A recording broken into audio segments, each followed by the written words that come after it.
설날이 가까워지면 사람들의 마음은 이상하게도 두 갈래로 나뉩니다. 한쪽은 따뜻해지고 다른 한쪽은 조용히 계산적이 됩니다. 가족을 만나는 기쁨이 있으면서도 이번엔 세뱃돈을 얼마나 준비해야 하지 하는 현실이 따라오지요. 그런데 저는 오랜 세월을 살아오며 한 가지를 배웠습니다. 설날에 돈이 나가는 것이 문제가 아니라 그 돈이 나가는 순간에 우리의 마음이 함께 무너지는 것이 문제라는 사실입니다. 돈은 손에서 빠져나가도 마음이 무너지지 않으면 삶은 다시 채워집니다. 반대로 돈은 조금밖에 안 나가도 마음이 찢기면 그 애는 이상하게 허전하게 흘러갑니다. 세뱃돈은 단순히 아이들에게 주는 돈이 아닙니다. 저는 그것을 복을 담아 전하는 언어라고 생각합니다. 말로 건강해라 라고 하는 것과 두 손으로 봉투를 건네며 올해는 네가 하고 싶은 일을 더 많이 해보렴 이라고 말하는 것은 전혀 다른 힘을 가집니다. 우리가 살아가는 세계에서 말은 때때로 가볍습니다. 하지만 말이 돈과 결합되는 순간 그 말은 이상할 만큼 오래 남습니다. 어떤 아이는 세뱃돈의 액수를 기억하지 못해도 그때 들었던 한마디를 10년이 지나도 기억합니다. 왜냐하면 그 한마디는 자신이 사랑받고 있다는 감각을 남기기 때문입니다. 그런데 많은 어른들은 세뱃돈을 준비하면서 액수만 고민합니다. 초등학생은 얼마, 중학생은 얼마, 대학생은 얼마. 물론 기준이 필요합니다. 그러나 저는 늘 묻고 싶습니다. 그 돈을 줄 때 당신은 어떤 얼굴로 주는가? 당신의 목소리는 따뜻한가? 아니면 의무를 끝내려는 소리인가? 사람의 마음은 표정에, 손끝에, 말의 온도에 그대로 묻어납니다. 아이들은 생각보다 훨씬 정확하게 그것을 읽어냅니다. 우리는 아이들이 단순히 돈만 받는다고 착각하지만 사실 아이들은 그 순간 어른의 마음을 함께 받습니다. 그 마음이 밝으면 돈은 축복이 됩니다. 그 마음이 어두우면 돈은 거래가 됩니다. 제가 젊었을 때는 형편이 넉넉하지 않았습니다. 교단에 서서 학생들을 가르치며 한 달 생활을 계획하는 일이 늘 숙제였습니다. 그때도 설날은 왔고 세뱃돈은 준비해야 했죠. 그런데 저는 이상하게도 그 시절이 지금보다 더 또렷하게 기억납니다. 왜냐하면 그때 저는 돈의 크기보다 마음의 자세를 더 신경 썼기 때문입니다. 어떤 해에는 다른 집에 비해 적게 줄 수밖에 없었습니다. 그렇다고 미안하다는 말을 먼저 꺼내지 않았습니다. 작아서 미안하다는 말은 아이에게 너는 비교해야 한다는 감각을 심어줄 수 있습니다. 대신 저는 이렇게 말하려고 노력했습니다. 네가 커가는 게 고맙다. 올해도 건강해라. 그리고 그 말을 하면서 내 마음을 먼저 정리했습니다. 나는 지금 내 그릇 안에서 최선을 다해 복을 전하는 중이다. 이렇게 마음을 정리하면 돈이 나가도 허탈하지 않습니다. 오히려 마음이 맑아집니다. 저는 그 맑아짐이야말로 한 해의 시작에 가장 필요한 것이라고 믿습니다. 사람들이 말하는 풍수나 기운이라는 것도 결국은 삶의 태도를 비유적으로 설명한 것일 수 있습니다. 저는 어떤 신비를 과장하고 싶지 않습니다. 다만 현실에서 분명히 확인되는 사실이 있습니다. 돈은 정리된 마음과 정리된 습관이 있는 곳에 더 오래 머문다는 것입니다. 지갑이 어지럽고 통장이 복잡하고 소비가 무의식적으로 흘러가면 돈은 들어와도 금방 나갑니다. 반대로 돈을 대하는 태도가 단정하고 작은 흐름을 자주 점검하면 돈은 크게 벌지 않아도 쉽게 새지 않습니다. 세뱃돈 이야기가 왜 중요하냐고요? 세뱃돈은 설날 하루의 일이 아니라 그 해에 돈을 대하는 첫 장면이기 때문입니다. 첫 장면이 흐트러지면 그 뒤의 장면도 자주 흔들립니다. 그러니 저는 이렇게 권하고 싶습니다. 올해 설날 세뱃돈을 준비할 때 가장 먼저 해야 할 일은 액수 결정이 아니라 마음의 결부터 고르는 일입니다. 봉투를 준비하면서 속으로 투덜거리면 그 투덜거림이 스스로를 가난하게 만듭니다. 돈이 빠져나가서가 아니라 마음이 움츠러들기 때문입니다. 반대로 부담이 되더라도 내가 할 수 있는 범위 안에서 기쁘게 주겠다고 마음을 잡으면 그 순간부터 돈은 나를 비우는 것이 아니라 복을 돌리는 것이 됩니다. 돈은 원래 흐름입니다. 흐름을 막아주면 불안이 커지고 흐름을 지혜롭게 열어두면 삶이 한결 가벼워집니다. 이쯤에서 여러분께 한 가지 질문을 드리고 싶습니다. 세뱃돈을 주고 난 뒤 통장을 보면서 허전해진 적이 있습니까? 아, 또 나갔네. 이런 말이 입에서 나오는 순간이 있지요. 저는 그 말을 완전히 없애라고 말하지 않습니다. 인간이니까요. 다만 그 말이 나오기 전에 한 번만 멈추어 보자는 겁니다. 나는 지금 돈을 잃은 걸까? 아니면 복을 나눈 걸까?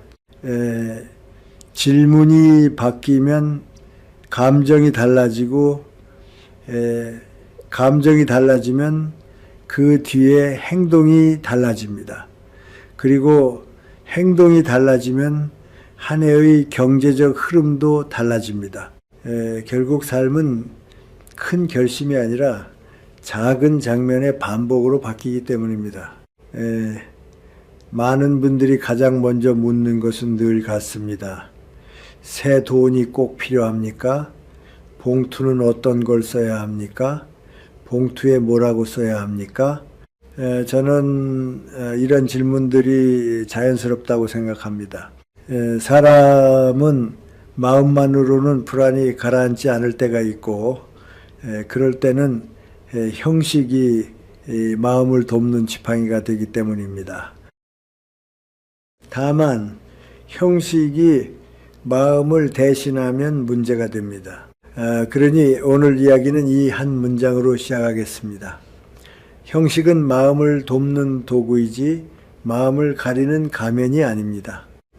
먼저 새 돈 이야기부터 하죠. 설날이 다가오면 은행 앞이 붐빕니다. 긴 줄을 서서 신권을 바꾸려는 사람들이 많습니다. 그 모습을 보면 어떤 분들은 생각합니다. 아, 이렇게까지 해야 하나? 또 어떤 분들은 조급해집니다. 나도 새 돈을 못 구하면 복이 안 들어오나? 저는 여기서 너무 불안해하지 말라고 말씀드리고 싶습니다. 새 돈이란 결국 새 출발이라는 상징입니다. 손을 타지 않은 깨끗함, 구겨지지 않은 단정함, 그리고 새해의 기운을 담고 싶다는 마음, 그것이 새 돈의 의미입니다. 그러니 새 돈이 있으면 좋습니다. 그러나 새 돈이 없다고 해서 복이 사라지는 것은 아닙니다. 복은 은행 창구에서만 생기지 않습니다. 복은 여러분의 태도에서 생깁니다. 그럼 혼돈은 어떻습니까? 혼돈은 이미 여러 사람의 손을 거친 돈입니다. 저는 그것을 더러움이라고 말하고 싶지 않습니다. 오히려 그것은 삶의 흔적입니다. 다만 설날처럼 시작을 말하는 날에는 가능하면 상태가 좋은 돈을 고르는 것이 좋습니다. 구겨지고 찢어지고 얼룩진 돈은 받는 사람에게도 마음이 불편합니다. 돈의 기운을 떠나서 예의의 문제입니다. 우리는 큰 돈을 주면서도 작은 예의를 놓칠 때가 많습니다. 설날은 예의를 회복하는 날입니다. 그러니 새 돈이 없으면 헌 돈이라도 깨끗한 헌 돈을 고르십시오. 그리고 그 위에 정성을 얹으십시오. 돈을 펴서 단정히 맞추고 봉투에 넣기 전에 한 번 손으로 눌러 정리하는 그 작은 행동이 여러분의 마음을 바로 세웁니다. 다음은 봉투입니다. 요즘 봉투는 참 다양합니다. 캐릭터가 크게 그려진 것도 있고 반짝이는 금박이 과하게 들어간 것도 있고 아주 심플한 것도 있습니다. 저는 정답이 있다고 생각하지 않습니다. 다만 설날이라는 자리에 어울리는 방향은 있습니다. 설날은 새로 시작하는 날입니다. 새로 시작하는 날에는 밝고 따뜻한 색이 좋습니다. 붉은 계열, 주황 계열, 분홍 계열은 오래전부터 경사와 축복을 상징했습니다.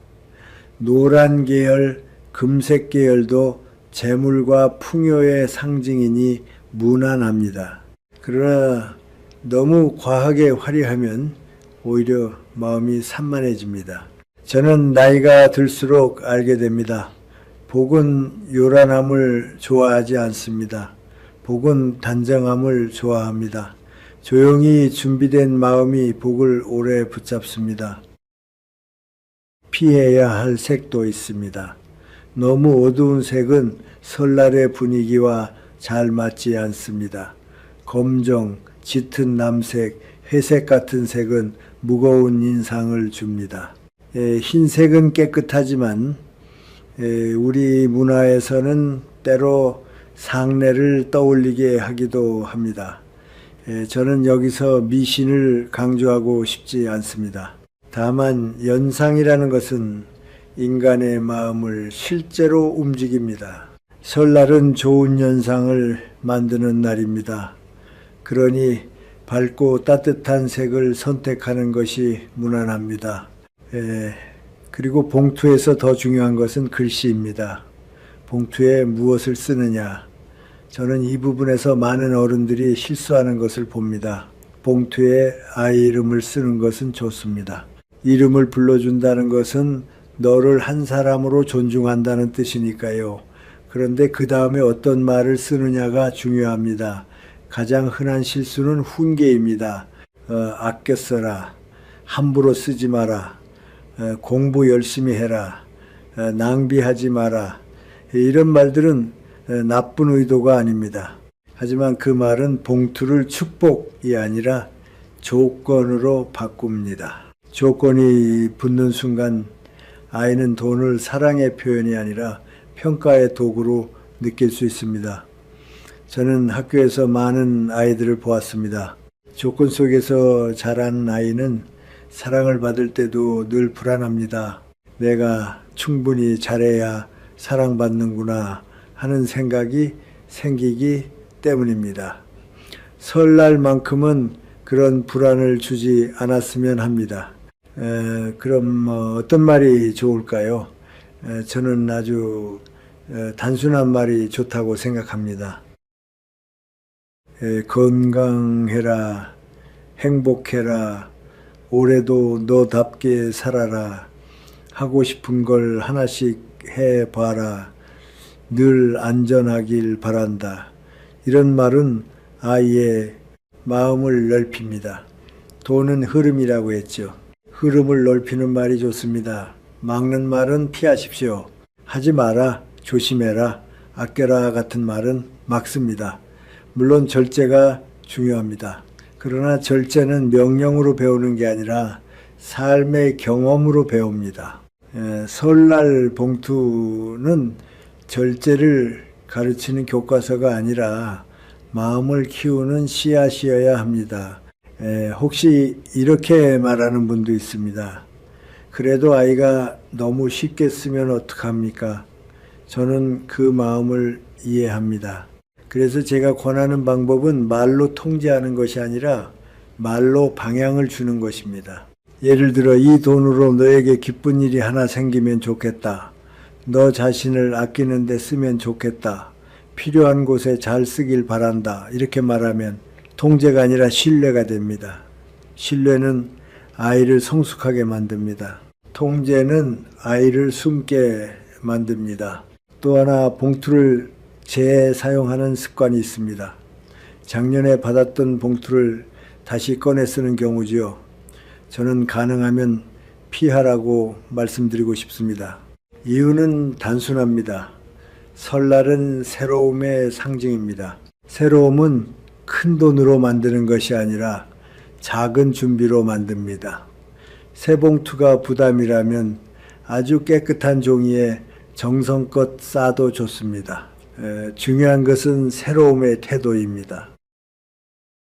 올해는 마음을 새로 가져보겠다는 태도, 그 태도가 봉투에 담기면 그것이 곧 복입니다. 이제 많은 분들이 궁금해하는 질문으로 넘어가 보겠습니다. 그러면 봉투를 건넬 때 어떤 말과 어떤 자세가 좋습니까? 저는 늘 두 손을 강조합니다. 두 손으로 건네는 것은 상대를 존중한다는 신호입니다. 눈을 한번 마주치고 짧게라도 덕담을 하십시오. 길게 말할 필요 없습니다. 말이 길어지면 오히려 진심이 흐려질 때가 있습니다. 한 문장이면 충분합니다. 올해도 건강하자. 너의 한 해를 응원한다.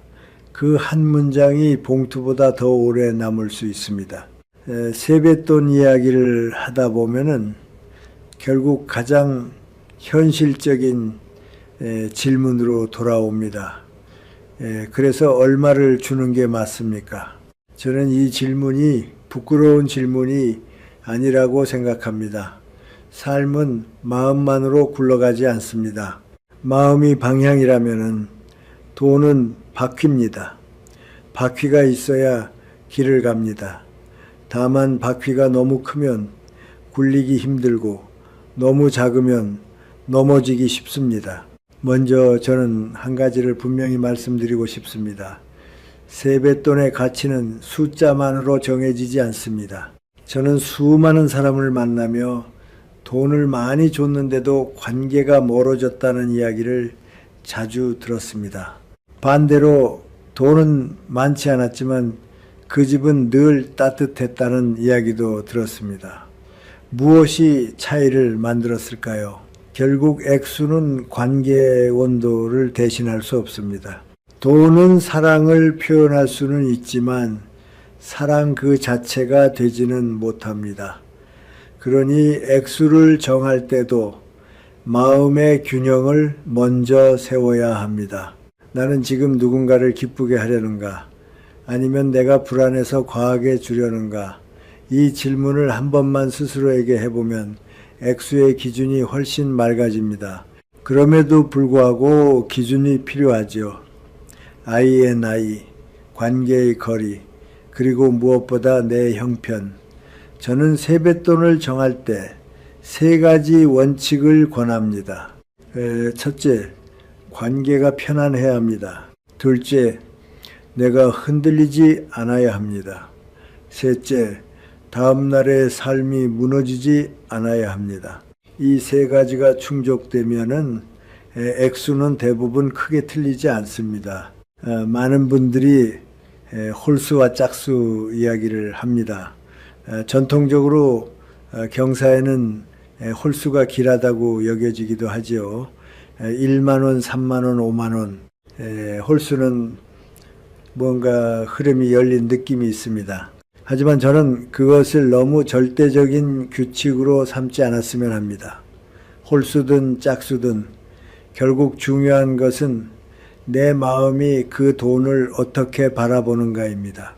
어떤 분은 2만 원을 줘도 마음이 편하고 기쁘게 줍니다. 어떤 분은 5만 원을 주면서도 속이 쓰립니다. 이 차이가 더 큽니다. 그러니 숫자의 상징에 지나치게 매달리기보다 내 마음의 상태를 기준으로 삼으십시오. 상징은 도움일 뿐 진실을 대신하지 못합니다. 이제 구체적으로 이야기해 보지요. 어린아이에게는 부담 없는 액수가 좋습니다. 중요한 것은 액수가 아이의 욕심을 키우지 않고 설날의 따뜻함을 기억하게 하는 것입니다. 초등학생에게 1만 원, 2만 원, 3만 원, 이 범위 안에서 여러분의 형편에 맞추면 됩니다. 중고등학생은 조금 더 현실을 압니다. 그 시기의 아이들은 돈보다 내가 존중받는가를 더 민감하게 느낍니다. 그래서 그들에게는 액수보다 너의 한 해를 응원한다는 말이 더 중요합니다. 대학생이나 성인이 된 조카, 손자에게는 5만 원, 10만 원을 고민하는 경우가 많습니다. 이때도 저는 한 가지를 경계하라고 말합니다. 과하게 주는 마음에는 종종 불안이 섞여 있습니다. 내가 적게 주면 초라해 보이지 않을까? 저 집은 많이 주는데 나는 왜 이 정도밖에 못 주나? 이 비교가 들어오는 순간 세뱃돈은 축복이 아니라 경쟁이 됩니다. 경쟁이 되는 순간 설날의 따뜻함은 사라집니다. 저는 나이가 들수록 더 확실히 알게 됩니다. 사람은 비교하는 순간 가진 것을 잃어버립니다. 가진 돈을 잃는 게 아니라 가진 마음을 잃습니다. 그러니 액수를 정할 때 가장 먼저 해야 할 일은 비교를 끊는 것입니다. 친척 모임에서 누가 얼마를 줬는지, 어느 집이 더 크게 줬는지 그런 이야기는 대개 관계를 상하게 합니다. 세뱃돈은 비교의 소재가 아니라 축복의 통로가 되어야 합니다. 여러분이 줄 수 있는 만큼을 정하고 그 이상을 욕심내지 마십시오. 욕심은 마음을 무겁게 하고 무거움은 흐름을 막습니다. 여기서 많은 분들이 이렇게 반문합니다. 그래도 너무 많이 주면 안 좋다고 하셨는데 어느 정도가 너무 많은 것입니까? 저는 아주 실용적인 기준 하나를 제안하고 싶습니다. 세뱃돈 총액이 한 달 생활비의 10%를 넘지 않게 해보십시오. 예를 들어 한 달 생활비가 200만 원이라면 세뱃돈 총액을 20만 원 안팎으로 잡는 것입니다. 물론 가정마다 다르고 상황마다 다릅니다. 그러나 이 기준이 좋은 이유는 삶의 균형을 지켜주기 때문입니다. 세뱃돈은 설날 하루의 행사가 아니라 그 이후에 한 달, 두 달의 감정과 습관에도 영향을 줍니다. 설날에 과하게 주고 나서 그 다음 주부터 마음이 쪼그라들면 그 해의 소비와 결정이 불안정해집니다. 결국 돈은 심리와 연결되어 있습니다. 심리가 흔들리면 돈도 흔들립니다. 그리고 많이 주면 왜 흐름이 막히는가에 대해 한 번 더 생각해 보십시오. 돈은 물과 비슷합니다. 그릇이 감당할 수 있는 만큼 담기면 안정적이지만 그릇보다 많이 부으면 넘칩니다. 넘친 물은 어디로 갑니까? 바닥으로 흘러내립니다. 세뱃돈도 마찬가지입니다. 내 그릇을 넘는 액수를 주면 주는 순간에는 뿌듯할지 몰라도 그 다음부터는 불편한 마음이 남습니다. 그 불편함이 곧 새는 구멍이 됩니다. 불편한 마음은 충동 구매를 부르고 불필요한 비교를 낳고 관계의 서운함을 키웁니다. 결국 돈이 새는 것이 아니라 마음이 새는 것입니다. 또 하나 중요한 것은 받는 사람의 크기입니다. 어떤 아이에게 큰 돈을 주면 그 아이는 그것을 감당하지 못할 수 있습니다. 돈을 쉽게 얻는 경험이 반복되면 돈의 무게를 배우기 어렵습니다. 그래서 저는 적절한 액수를 권합니다. 액수는 감당할 수 있는 축복이어야 합니다. 너무 큰 축복은 때때로 부담이 됩니다. 부담은 마음을 굳게 하고 굳어진 마음에는 복이 머물기 어렵습니다. 그럼 액수를 정한 뒤 마지막으로 무엇을 해야 할까요? 저는 한번 정했으면 흔들리지 말라고 말하고 싶습니다. 설날이 가까워지면 마음이 흔들립니다. 올해는 조금 더 줘야 하나? 작년에 이만큼 줬으니 올해도 맞춰야 하나? 이런 생각이 올라옵니다. 그러나 그때마다 기준이 흔들리면 여러분의 마음도 흔들립니다. 세뱃돈은 결국 나의 기준을 보여주는 행위입니다. 나의 기준이 단단하면 돈도 단단해집니다. 나의 기준이 흔들리면 돈도 흔들립니다. 세뱃돈의 액수를 정했다면 이제 남는 것은 언제와 어떻게입니다. 저는 이 부분을 아주 중요하게 생각합니다. 왜냐하면 같은 말도 같은 돈도 타이밍과 자세에 따라 전혀 다른 의미로 남기 때문입니다.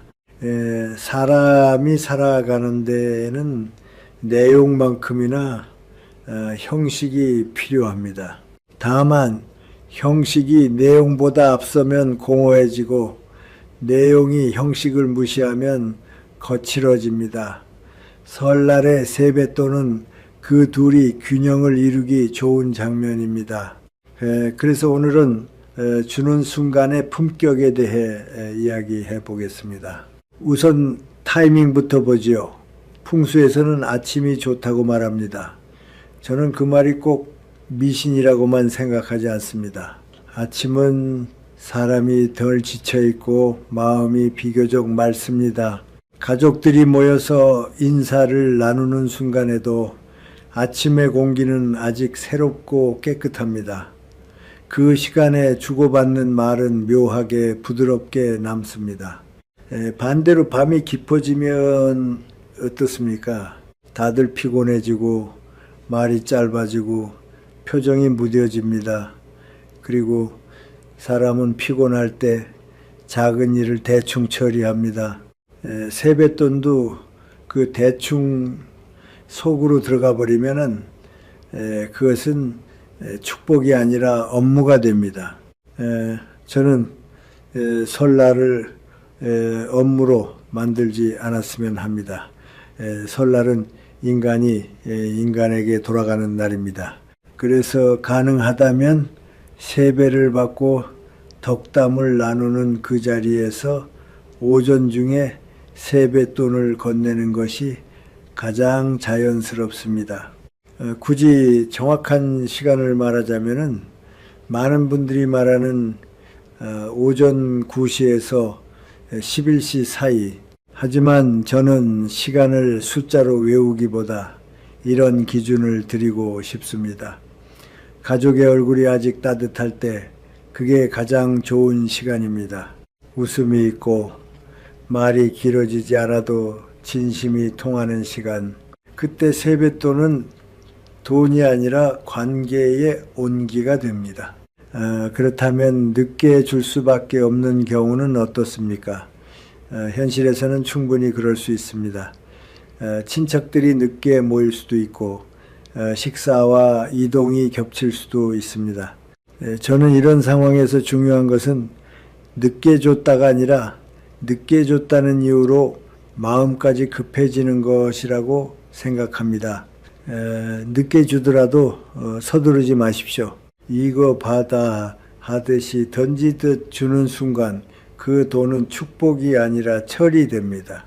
늦은 시간이 불가피하다면 최소한 해가 완전히 지기 전 가능하면 저녁 5시 이전에 건네는 쪽이 좋습니다. 그리고 정말 밤 늦게밖에 안 된다면 이렇게 말해 보십시오.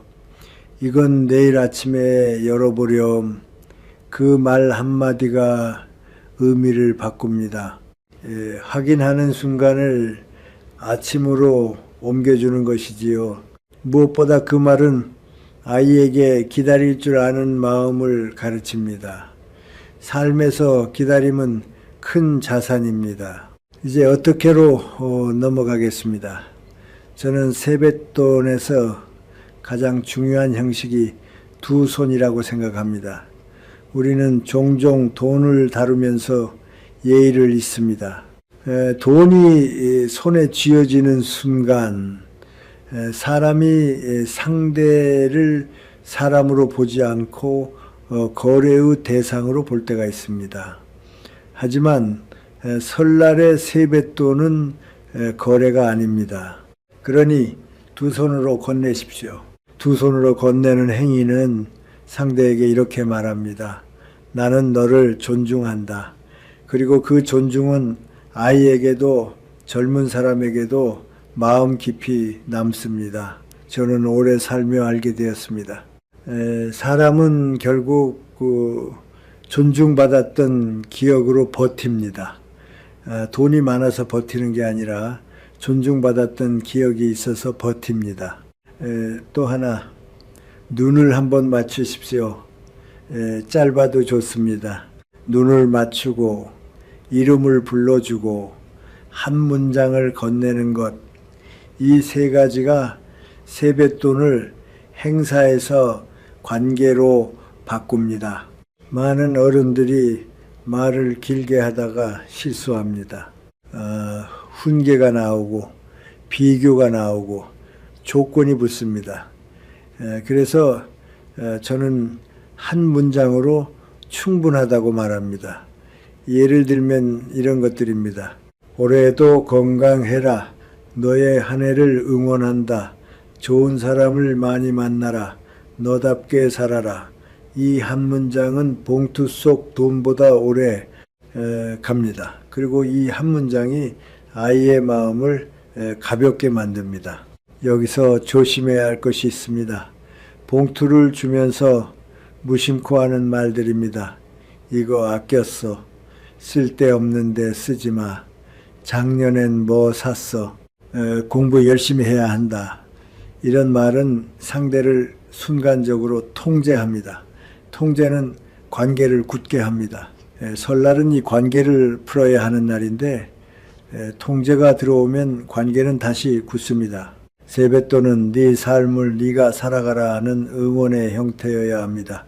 그러니 통제의 말을 줄이고 신뢰의 말을 늘리십시오. 신뢰는 사람을 자라게 합니다. 또 하나 제가 강조하고 싶은 것은 주고 나서 잊는 것입니다. 많은 분들이 세뱃돈을 주고 나서 마음속으로 계산을 시작합니다. 내가 얼마를 줬지? 저 집은 얼마를 줬나? 아이가 고맙다는 말을 했나? 이렇게 비교하고 점검하는 순간 복은 도망갑니다. 복은 계산의 대상이 아닙니다. 복은 흐름의 결과입니다. 저는 젊을 때 이런 마음의 습관을 고치려고 애썼습니다.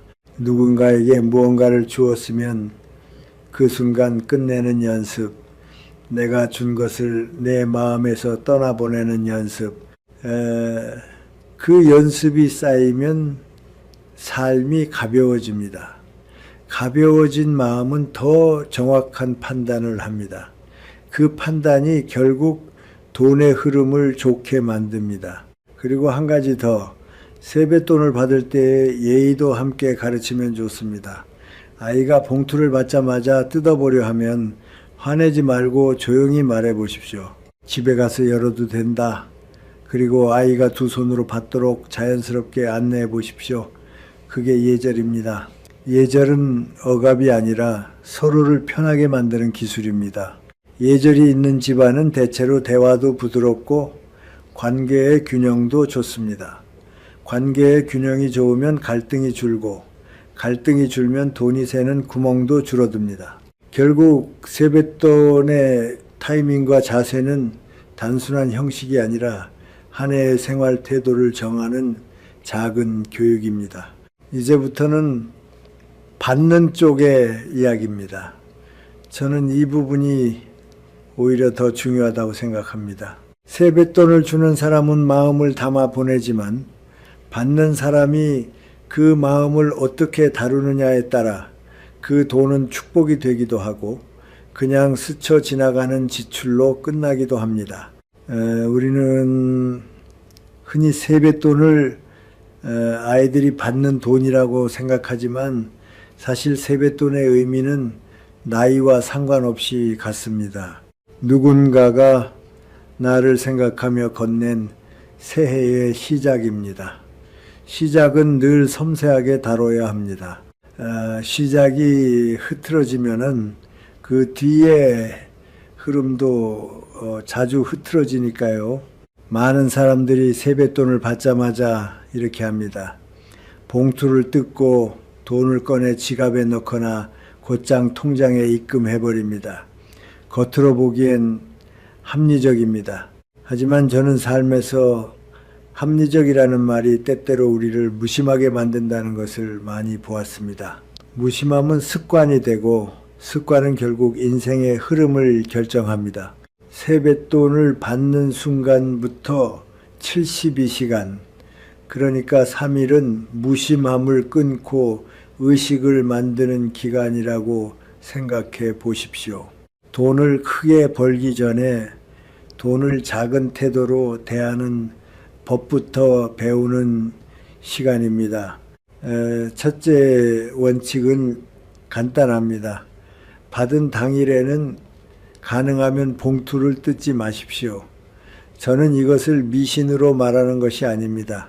봉투는 단순한 종이가 아니라 정성과 덕담이 담긴 그릇입니다. 우리가 누군가의 손편지를 받으면 그 자리에서 대충 펼쳐보고 구겨넣지 않지요.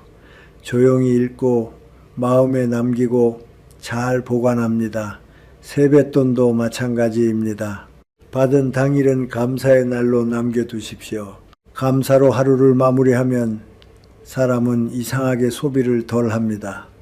마음이 채워지면 불필요한 욕심이 줄어들기 때문입니다. 돈은 결국 욕심과 함께 새어나갑니다.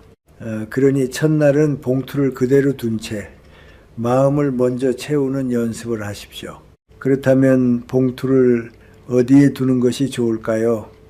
저는 사람의 동선이 적고 조용한 곳을 권합니다. 침실의 서랍, 옷장 서랍, 화장대 서랍, 침대 옆 협탁의 서랍 같은 곳이 좋습니다. 왜 하필 침실이냐고요? 침실은 하루를 마무리하고 몸과 마음을 쉬게 하는 공간입니다. 그 공간은 소란스럽지 않습니다. 돈도 소란스러운 곳을 좋아하지 않습니다. 현관 근처나 거실 테이블 위는 피하십시오. 거기는 드나드는 기운이 많고 물건이 쉽게 섞이고 잊어버리기 쉽습니다. 부엌도 권하지 않습니다. 부엌은 불과 물의 움직임이 강해서 상징적으로도 소모와 연결되기 쉽습니다. 화장실 근처는 말할 것도 없습니다. 여기서 중요한 것은 한 가지입니다. 돈을 대충 두지 말라는 것입니다. 대충 둔 돈은 대충 쓰게 됩니다. 대충 쓰인 돈은 대충 사라집니다. 우리는 결국 대충이라는 단어 때문에 가난해지는 경우가 많습니다. 둘째 원칙은 이틀째 혹은 사흘째 되는 날 아침에 해야 할 일입니다. 봉투를 열기 전에 먼저 지갑을 정리하십시오. 저는 오래 살면서 깨달았습니다. 돈이 모이지 않는 이유의 절반은 수입이 적어서가 아니라 정리가 없어서입니다. 정리가 없으면 돈이 들어와도 길을 잃습니다. 지갑은 돈의 집입니다. 집이 어지러우면 사람이 살기 힘들듯이 지갑이 어지러우면 돈도 오래 머물기 어렵습니다. 그래서 봉투를 열기 전에 지갑부터 비우는 것입니다. 이 순서가 중요합니다. 새 돈이 들어오기 전에 자리를 내어주는 마음, 그것이 재물의 기본 태도입니다. 지갑 정리는 복잡할 필요가 없습니다. 5단계면 충분합니다. 첫 번째, 지갑 안에 모든 것을 꺼내십시오. 지폐, 카드, 영수증, 동전, 쿠폰, 메모지까지 전부입니다. 두 번째, 분류하십시오. 자주 쓰는 카드와 안 쓰는 카드, 필요한 영수증과 버릴 영수증, 사용할 쿠폰과 버릴 쿠폰. 세 번째, 버릴 것은 과감히 버리십시오. 한 달 이상 된 영수증, 이미 쓰지 않는 카드, 찢어진 쿠폰, 유효기간 지난 할인권은 전부 빼내십시오. 영수증은 나간 돈의 기록입니다. 그 기록이 지갑에 쌓이면은 마음은 계속 나가는 흐름에 붙잡힙니다. 네 번째, 동전을 따로 모으십시오. 동전이 지갑을 무겁게 만들면 지갑은 두툼해지고 사람은 지갑을 열 때마다 피곤해집니다. 피곤해지면은 지출도 무뎌집니다. 다섯 번째, 필요한 것만 다시 넣고 마지막에 지갑을 닫으면서 짧게 마음을 담으십시오. 이번 주도 고맙다. 다음 주도 잘 부탁한다. 이런 말이 낯설게 느껴질지 몰라도 말은 습관을 움직이고 습관은 인생을 움직입니다.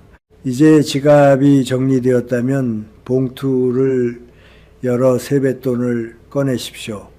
그리고 여기서 셋째 원칙이 나옵니다.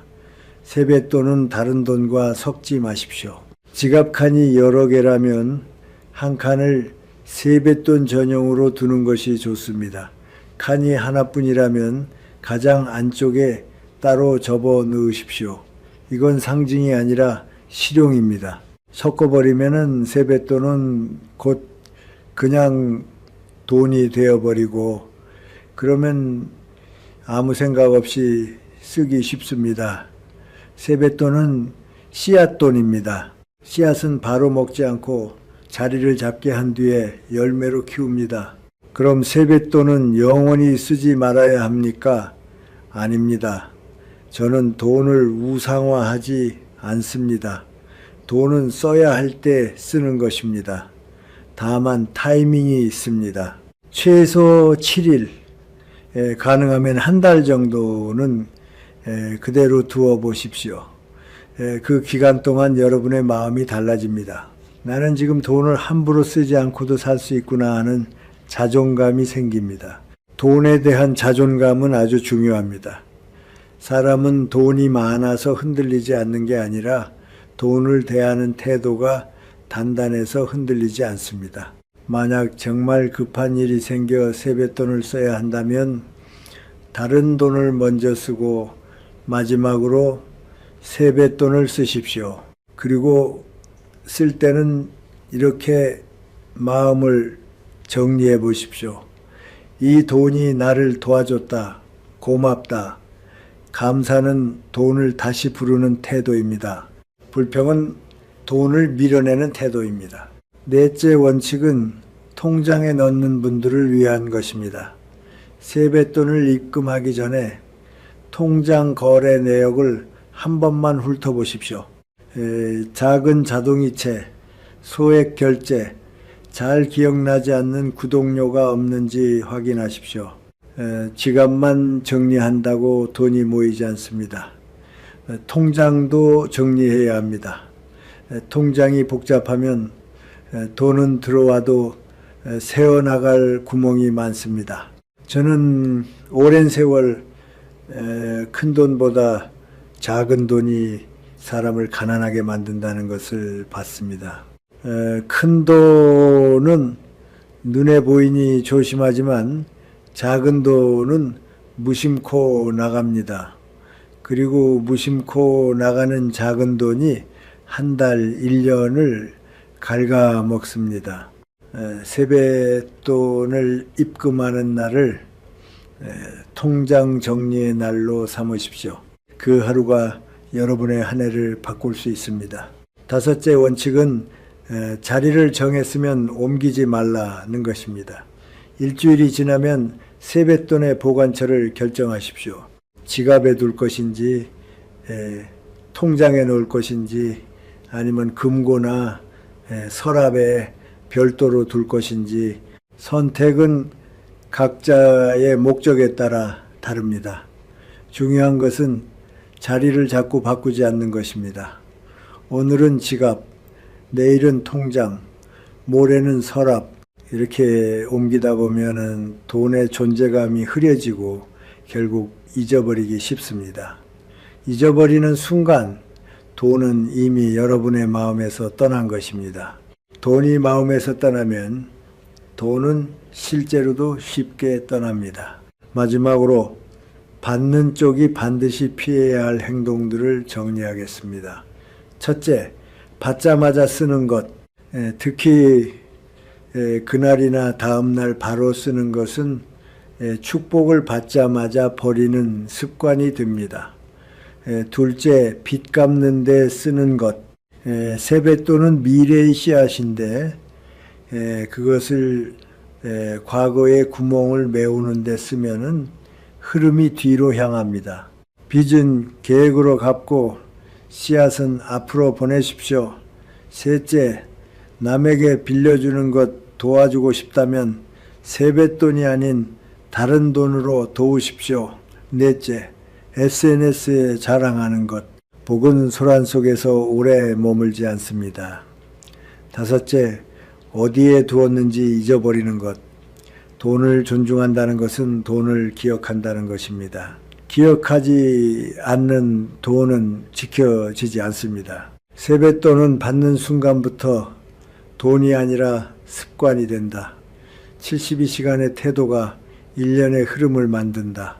이 원칙을 이해하면 세뱃돈은 더 이상 스쳐 지나가는 종이가 아니라 여러분의 삶을 단단하게 만드는 작은 훈련이 됩니다. 세뱃돈을 받은 뒤 72시간, 그러니까 첫 3일을 잘 지나왔다면 이제부터는 정착의 시간입니다. 저는 인생에서 가장 중요한 능력 중 하나가 정착이라고 생각합니다. 이 좋은 마음도 정착하지 못하면 금방 사라지고, 좋은 습관도 정착하지 못하면 잠깐 반짝이다가 끝납니다. 돈도 그렇습니다. 잠깐 들어왔다가 나가는 돈은 누구에게나 있습니다. 그러나 머무는 돈을 만드는 사람은 따로 있습니다. 그 차이는 대개 큰 능력에서 나오지 않습니다.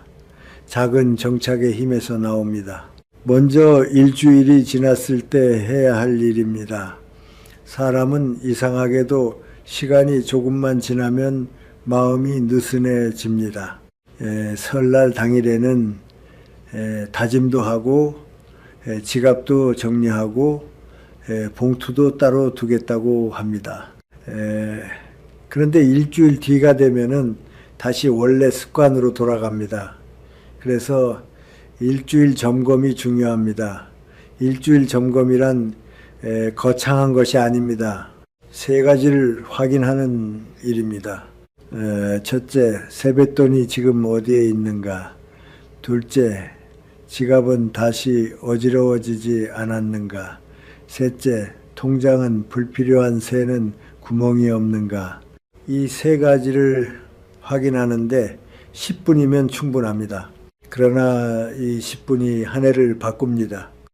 세뱃돈의 보관처는 크게 세 가지라고 말씀드렸지요.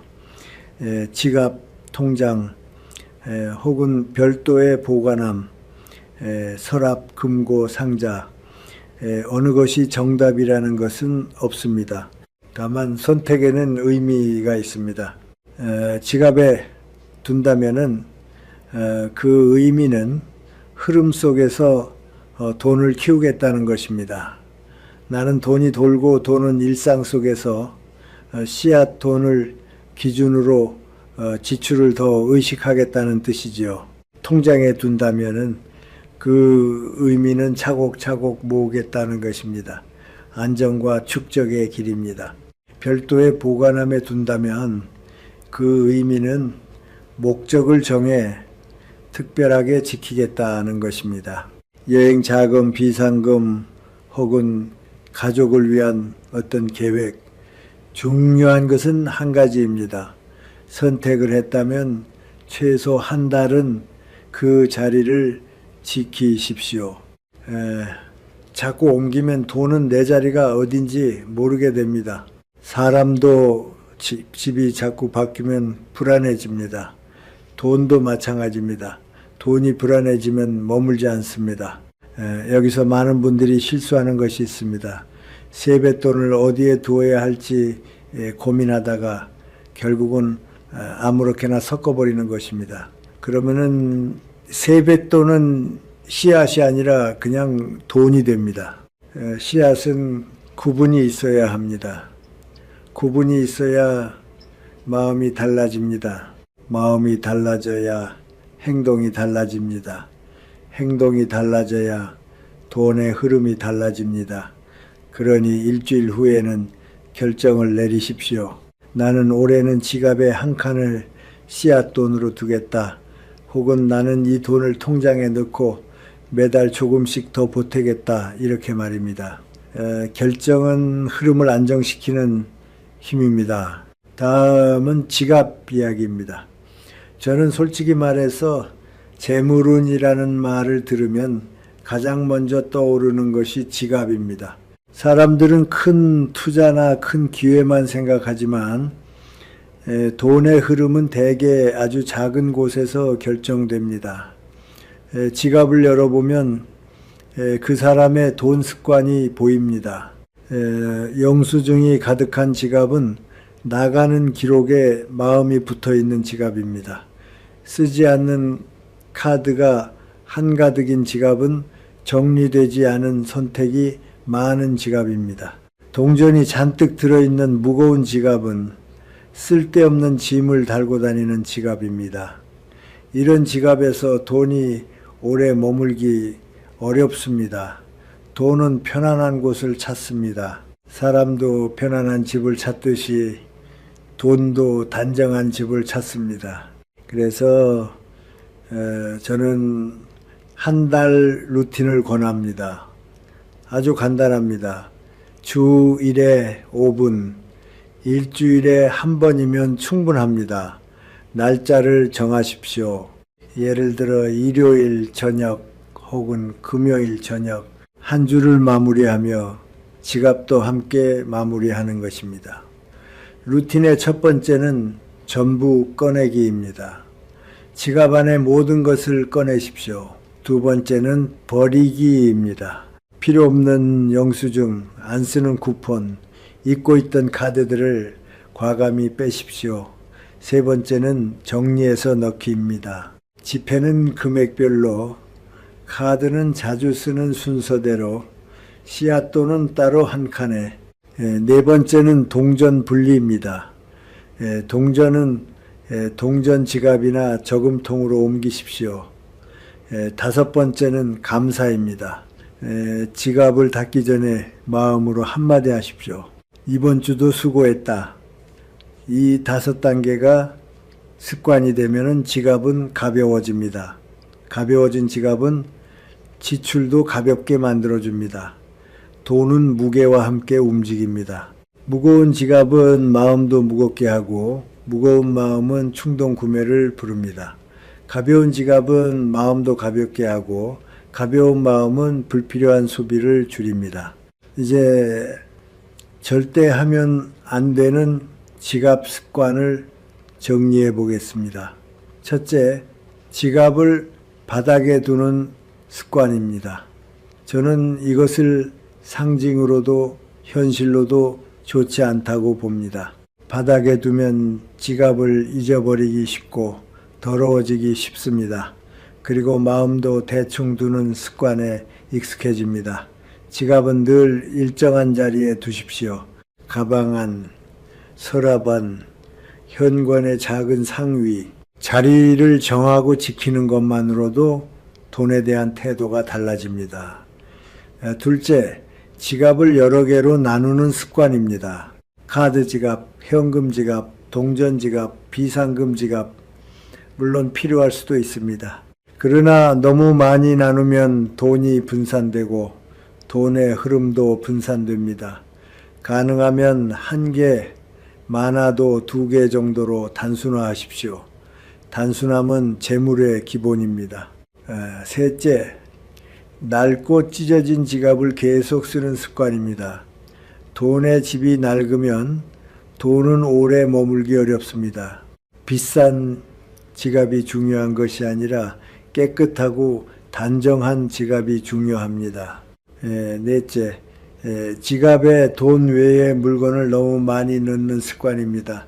사진, 메모지, 영수증, 각종 포인트 카드, 이런 것들이 돈의 공간을 빼앗습니다. 돈은 자기 공간이 있어야 편안합니다. 다섯째, 나중에 정리하지 라고 미루는 습관입니다. 미룸은 돈의 흐름을 약하게 합니다. 작은 정리를 오늘 하는 사람이 큰 돈도 내일 지킬 수 있습니다. 그리고 통장 점검도 한 달 루틴에 포함시키십시오. 일주일에 한 번 혹은 한 달에 2번이라도 좋습니다. 자동이체, 구독료, 소액 결제, 이런 작은 세는 구멍이 없는지 확인하십시오. 저는 많은 분들이 왜 돈이 안 모이지 라고 말할 때 그 원인의 절반은 작은 새는 구멍을 모르기 때문이라고 생각합니다. 큰 돈이 나갈 때는 기억하지만 작은 돈이 매일 나가는 것은 잘 모릅니다. 그러나 돈은 대체로 작은 구멍으로 빠져나갑니다. 세뱃돈을 계기로 통장도 한번 정리해 보십시오. 그 정리가 곧 재물의 안정입니다. 마지막으로 한 달 후 점검을 권합니다. 2월 말이나 3월 초쯤 설날이 지나 한 달이 되었을 때입니다. 그때 스스로에게 물어보십시오. 세뱃돈은 어디에 있나? 나는 지갑 정리 루틴을 지켰나? 불필요한 지출이 줄었나? 마음이 조금 더 가벼워졌나? 여기서 중요한 것은 성과를 크게 기대하지 않는 것입니다. 돈의 흐름은 한 번에 확 바뀌지 않습니다. 매일 조금씩 바뀝니다. 작은 변화가 쌓이면 큰 변화가 됩니다. 한 달 동안 영수증이 덜 쌓이고 지갑이 덜 무거워지고 충동 구매가 조금 줄었다면 그건 이미 성공입니다. 그 작은 성공이 결국 재물운을 만드는 길입니다. 우리는 좋은 일을 하면서도 그 좋은 일을 스스로 망치는 말을 할 때가 있습니다. 저는 그것이 참 아깝다고 생각합니다. 세뱃돈은 본래 복을 나누는 행위입니다. 그런데 복을 나누는 순간에 우리가 무심코 던지는 말 한마디가 그 복의 흐름을 끊어버리는 경우가 많습니다. 어떤 집은 해마다 세뱃돈을 정성껏 준비해도 설이 지나면 마음이 불편해지고 어떤 집은 큰 돈이 오가지 않아도 설이 지나면 관계가 더 따뜻해집니다. 차이는 어디서 생길까요? 저는 그 차이가 하지 말아야 할 것을 아느냐에서 시작된다고 봅니다. 좋은 습관을 만들기 전에 먼저 나쁜 습관을 끊는 일이 필요합니다. 먼저 주는 쪽에서 절대 하지 말아야 할 말입니다. 세뱃돈을 봉투에 담아 건네는 그 순간 우리는 아이에게 단순히 돈을 주는 것이 아니라 돈에 대한 감각을 심어줍니다. 그러니 그 순간의 말은 씨앗입니다. 씨앗이 좋으면 열매가 좋고 씨앗이 나쁘면 열매가 나쁩니다. 가장 흔한 금지어는 훈계형 말입니다. 아껴 써라, 함부로 쓰지 마라, 낭비하지 마라, 이거 받았으니 공부 열심히 해야 한다. 이런 말들은 어른의 마음에서는 걱정해서 나오지만 아이의 마음에서는 통제로 들어옵니다. 통제는 관계를 굳게 만듭니다. 돈은 흐름인데 통제가 들어오면 흐름은 막힙니다. 그리고 막힌 흐름 속에서 사람은 자주 반항하거나 숨습니다. 아이가 봉투를 받자마자 기뻐하지 않는다면 대개 돈이 적어서가 아니라 그 순간의 분위기가 무거워서입니다. 또 하나 금지어는 비교형 말입니다. 작년에 내가 얼마 줬는지 기억하지 올해는 저 집보다 적게 줄 수밖에 없다. 너희 형은 더 많이 받았는데 너는 왜? 비교는 모든 관계를 망치는 가장 빠른 길입니다. 비교는 사람을 사람이 아니라 순위로 보게 합니다. 설날은 순위를 매기는 날이 아니라 서로의 존재를 확인하는 날이어야 합니다. 비교를 하는 순간 세뱃돈은 축복이 아니라 평가가 됩니다. 평가가 되면은 감사도 사라지고 서운함만 남습니다. 세 번째 금지어는 거래형 말입니다. 이거 받았으니 성적 올려라. 말 잘 들으면 더 준다. 이번에 잘하면 다음에 더 준다. 이런 말은 아이에게 돈을 사랑의 표현이 아니라 조건의 대가로 배울 기회를 줍니다. 저는 교육 현장에서 이런 아이들을 많이 봤습니다. 사랑을 조건으로 배운 아이는 어른이 되어서도 늘 불안합니다. 잘해야 사랑받고 못하면 버려질 것 같기 때문입니다. 설날의 세뱃돈만큼은 그런 학습을 만들지 않았으면 합니다. 그럼 어떤 말이 좋겠습니까?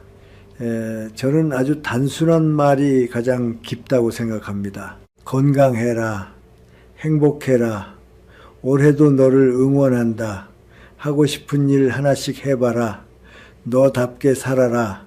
이런 말에는 조건이 없습니다. 조건이 없을 때 사람은 안정됩니다. 안정된 마음은 충동을 덜 만듭니다. 충동이 줄면 돈은 자연히 덜 새어나갑니다. 결국 돈을 지키는 가장 좋은 방법은 마음을 안정시키는 것입니다. 이제 받는 쪽에서 절대 하지 말아야 할 행동을 보겠습니다. 첫째, 봉투를 받자마자 그 자리에서 뜯어 확인하는 것입니다. 물론 궁금할 수 있습니다. 하지만 그 행동은 주는 사람에게 평가받는 느낌을 줍니다. 그리고 받는 사람에게도 돈이 곧 가치라는 생각을 강화합니다.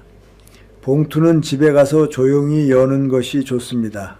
이것은 예절이기도 하고 돈을 대하는 품격이기도 합니다. 둘째, 받자마자 바로 쓰는 행동입니다. 특히 당일이나 다음날 바로 쓰는 것은 세뱃돈을 씨앗으로 키울 기회를 없애버립니다. 세뱃돈은 새해의 시작을 담은 돈입니다. 시작을 받자마자 소비로 끝내면 마음속에 남는 것은 허무입니다. 돈이 사라져서 허무한 게 아니라 의미가 사라져서 허무합니다. 의미가 살아있으면 돈은 적어도 마음은 따뜻합니다. 의미가 죽으면 돈이 많아도 마음은 공허합니다. 셋째, 빚 갚는 데 쓰는 행동입니다. 저는 빚을 갚지 말라는 것이 아닙니다. 빚은 갚아야 합니다. 그러나 세뱃돈은 상징적으로 앞으로 가는 기운입니다. 그것을 과거를 정리하는데 즉시 써버리면은 사람의 마음은 계속 뒤를 봅니다. 뒤를 보는 사람은 앞으로 걷기 어렵습니다. 빚은 계획으로 갚으십시오. 세뱃돈은 가능하면 미래를 위한 작은 씨앗으로 남겨두십시오. 넷째, 남에게 빌려주는 행동입니다. 마침 잘됐다. 네가 급하면 이걸 빌려줄게. 이 마음은 착할 수 있습니다. 그러나 세뱃돈은 내가 키워야 하는 씨앗입니다. 씨앗을 남의 밭에 던져놓고 열매를 기대하는 것은 어렵습니다. 도와주고 싶으면 다른 돈으로 도우십시오. 세뱃돈은 내 삶의 정리를 위해 남겨두는 편이 좋습니다. 다섯째, 자랑하는 행동입니다. SNS에 세뱃돈 얼마 받았다 올리는 것, 혹은 친척들 앞에서 누가 더 많이 받았는지 떠드는 것, 이런 행동은 복을 소란스럽게 만듭니다. 복은 소란을 싫어합니다. 조용히 키워야 오래갑니다. 저는 인생에서 좋은 일일수록 조용히 품는 사람이 결국 더 멀리 가는 것을 많이 보았습니다. 여기서 지갑과 관련된 절대 하면 안 되는 습관도 함께 정리하겠습니다. 첫째, 지갑을 바닥에 두는 습관입니다. 바닥은 가장 낮은 곳이고 무엇보다 잊어버리기 쉬운 곳입니다. 지갑은 늘 정해진 자리에 두십시오. 자리가 없는 사람은 삶도 흔들립니다. 돈도 자리가 있어야 돌아옵니다. 둘째, 지갑을 방치하는 습관입니다. 어디 뒀더라 하며 헤매는 사람은 대개 돈도 헤매게 합니다. 셋째, 지갑을 여러 개로 나누는 습관입니다. 돈이 분산되면 마음도 분산되고 분산된 마음은 작은 지출에 둔감해집니다. 넷째, 낡은 지갑을 계속 쓰는 습관입니다. 찢어지고 해진 지갑은 돈의 집을 불편하게 만듭니다. 비싼 지갑이 아니라 깨끗하고 단정한 지갑이 중요합니다. 이제 설날 전후 체크리스트를 하나의 흐름으로 묶어드리겠습니다. 설날 전 준비할 것 3가지. 첫째, 돈 준비. 새 돈이 있으면 좋고 없으면 깨끗한 돈을 고르되 구겨진 돈은 피하십시오. 둘째, 봉투 준비. 밝고 단정한 봉투, 이름을 쓸 공간이 있는 봉투를 고르십시오. 셋째, 말 준비. 훈계가 아니라 축복의 한 문장을 미리 정해 두십시오. 말은 즉흥적으로 나오면 실수하기 쉽습니다. 설날 당일 실천할 것 3가지. 첫째, 가능한 오전에 주십시오. 둘째, 두 손으로 건네고 눈을 맞추십시오. 셋째, 짧은 덕담 한 문장으로 끝내십시오. 길게 말하려 하지 마십시오. 길어질수록 그 조건이 붙기 쉽습니다. 설날 후 3일 루틴 3가지. 첫째, 받은 날은 봉투를 뜯지 말고 조용한 서랍에 보관하십시오. 둘째, 이틀째나 사흘째 되는 날 아침에 지갑을 정리한 뒤 세뱃돈을 따로 넣으십시오.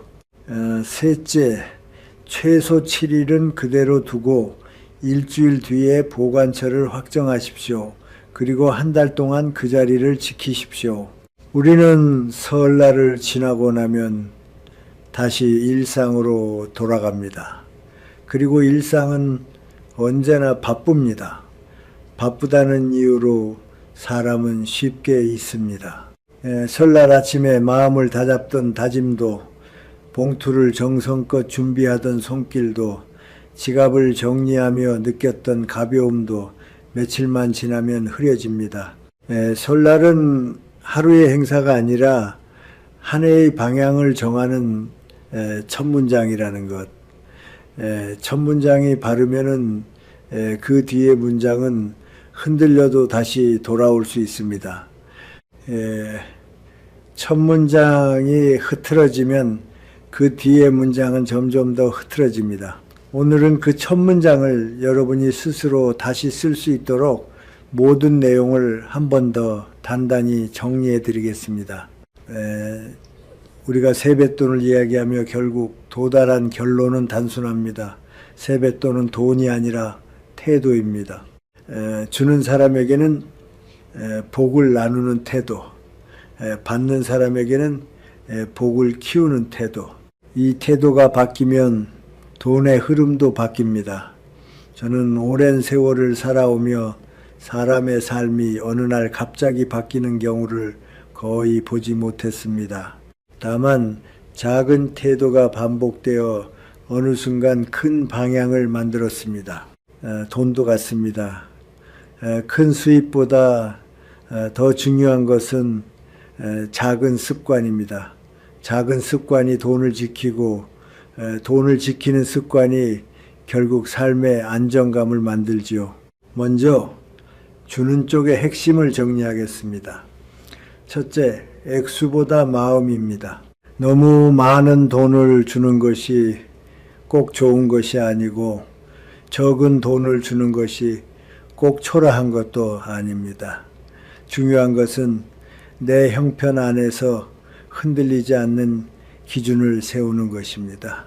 비교를 끊고 내가 감당할 수 있는 만큼을 정하고 그 안에서 기쁘게 주는 것. 그 기쁨이 복입니다. 둘째, 새 돈이냐 헌 돈이냐보다 정성입니다. 새 돈이 있으면 좋지만 없으면 깨끗한 돈을 고르고 단정히 준비하면 됩니다. 돈을 펴고 정리하는 그 손길이 마음을 정리합니다. 셋째, 봉투와 글씨는 단정하고 따뜻하게 밝은색 과하지 않은 디자인, 이름을 직접 적고 훈계가 아니라 축복의 한 문장을 담으십시오. 건강해라. 행복해라. 너의 한 해를 응원한다. 이 말이 봉투의 값어치를 결정합니다. 넷째, 타이밍과 자세. 가능하면 가족의 얼굴이 따뜻한 시간에 두 손으로 눈을 맞추고 한 문장으로 건네십시오. 그리고 마지막으로 가장 중요한 다섯째, 주고 나서는 잊으십시오. 계산하는 순간 복은 무거워지고 도망갑니다. 준 순간 끝내는 사람에게 복은 다시 돌아옵니다. 이제 받는 쪽의 핵심을 정리하겠습니다. 첫째, 받은 순간부터 72시간을 소중히 여기십시오. 그 3일은 돈의 기운을 말하기 전에 여러분의 태도를 세우는 시간입니다. 받은 당일에는 봉투를 뜯지 않고 조용한 서랍에 보관하십시오. 감사로 하루를 마무리하면 소비는 자연히 줄어듭니다. 둘째, 이틀째나 사흘째 되는 날 아침에 지갑을 먼저 정리한 뒤 봉투를 여십시오. 새 돈이 들어오기 전에 자리를 내어주는 태도, 그것이 재물의 기본입니다. 셋째, 세뱃돈은 다른 돈과 섞지 마십시오. 지갑 안에 전용 칸을 만들거나 가장 안쪽에 따로 넣어 씨앗 돈으로 두십시오. 최소 7일, 가능하면 한 달은 그대로 두어 보십시오. 그 기간 동안 여러분은 즉시 소비에서 벗어나는 힘을 얻게 됩니다. 넷째, 통장에 넣을 사람은 입금 전에 통장 내역을 점검하십시오. 자동이체, 구독료, 소액 결제 같은 작은 세는 구멍이 없는지 확인하십시오. 돈은 대개 작은 구멍으로 빠져나갑니다. 다섯째, 일주일 후에는 보관처를 확정하고 한 달 동안 그 자리를 지키십시오. 자주 옮기면 돈의 존재감이 흐려지고 결국 잊고 결국 새게 됩니다. 여기서 저는 여러분께 실행의 핵심 3가지만 남기고 싶습니다. 이 3가지만 지켜도 올해 설은 작년과 달라질 수 있습니다. 첫 번째, 말의 습관을 바꾸십시오. 세뱃돈을 주며 아껴 써라 라고 말하는 대신 건강하자 라고 말하십시오. 돈을 받으며 얼마지 라고 생각하는 대신 고맙다 라고 생각하십시오. 말이 바뀌면 마음이 바뀌고 마음이 바뀌면 행동이 바뀝니다. 행동이 바뀌면 돈의 흐름도 바뀝니다. 이것은 철학이 아니라 생활의 법칙입니다. 두 번째, 지갑을 가볍게 하십시오. 저는 재물운을 말할 때마다 지갑을 이야기했습니다. 이유가 있습니다. 지갑은 하루에도 여러 번 열리고 닫히는 돈의 현장이기 때문입니다. 지갑이 어지러우면 지출도 어지럽습니다. 지갑이 단정하면 지출도 단정해집니다. 한 달 동안만이라도 주 1회 5분 정리 루틴을 지켜보십시오. 영수증 버리기, 안 쓰는 카드 빼기, 동전 분리하기, 지폐 정리하기. 이 루틴이 여러분의 돈을 지켜줄 것입니다. 세 번째, 자리와 기준을 고정하십시오. 세뱃돈의 자리, 지갑의 자리, 통장의 점검 날짜, 이런 것들은 나를 흔들리지 않게 하는 고정점입니다. 사람은 고정점이 없으면 작은 유혹에 쉽게 흔들립니다. 흔들리면 충동이 생기고 충동은 돈을 새게 합니다. 고정점은 자유를 제한하는 것이 아니라 자유를 지키는 장치입니다. 이제 마지막으로 여러분이 설날 이후에도 잊지 않도록 짧은 다짐 하나를 드리고 싶습니다. 길게 외울 필요 없습니다. 한 문장으로 충분합니다. 나는 돈을 억지로 붙잡지 않고 지혜롭게 흐르게 하며 정리된 습관으로 지킨다. 이 한 문장을 마음속에 두십시오. 돈은 붙잡을수록 불안해지고 흐르게 할수록 안정됩니다. 그러나 그 흐름은 방치가 아닙니다. 정리와 점검 속에서 흐르게 해야 합니다. 그때 돈은 나를 배신하지 않습니다. 끝으로 저는 이렇게 말씀드리고 싶습니다. 세뱃돈을 잘 주고 잘 받는다는 것은 사실 돈의 기술이 아니라 관계의 기술입니다. 관계가 단정하면 마음이 안정되고, 마음이 안정하면 소비가 줄고, 소비가 줄면 돈이 남습니다. 돈이 남으면 다시 관계에 여유가 생깁니다. 이렇게 삶은 서로 연결되어 있습니다. 그래서 설날의 작은 봉투 하나가 생각보다 큰 의미를 가집니다. 봉투 속 돈이 크고 작아서가 아닙니다. 그 봉투를 주고받는 순간에 삶을 대하는 태도가 들어있기 때문입니다. 올해 설날이 다가옵니다. 오늘 이 이야기를 들은 김에 지금 당장 지갑을 한번 열어보십시오. 영수증 몇 장만 버려도 시작입니다. 시작이 작아도 괜찮습니다. 중요한 것은 시작을 하는 것입니다. 작은 시작이 쌓이면 큰 흐름이 됩니다. 그리고 그 흐름 속에서 여러분의 한 해가 조금 더 가볍고 조금 더 따뜻해지기를 바랍니다.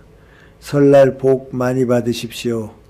그리고 그 복을 지키는 습관까지 함께 가지시길 바랍니다.